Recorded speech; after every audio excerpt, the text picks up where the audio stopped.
O ayan, dahil patay gutom tayo, ginawa natin ng paraan yung sapal. Char.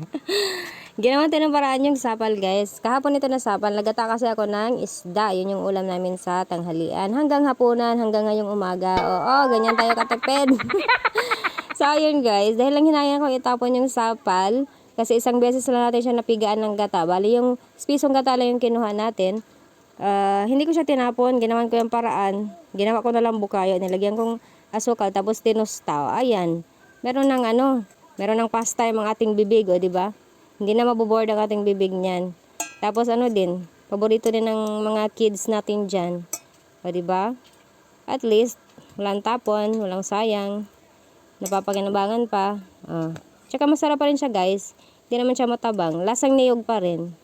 Tsaka ano na rin to, kapag yung kumain kami tapos medyo nakakauma yung ulam, yan, pinapartner namin or panghimagas kaya pagkatapos kumain. So yan, napapakinabangan natin yung mga akala natin ay patapon na. Pino nga lang yung kanyang sapal kasi yung aming kaguran dito ay pino yung mga talim. Tama ba? Yung tusok-tusok niya pino, kaya yan pino ang aming niyog. So ayan lamang, wala lang, sharing lang. Okay, bye!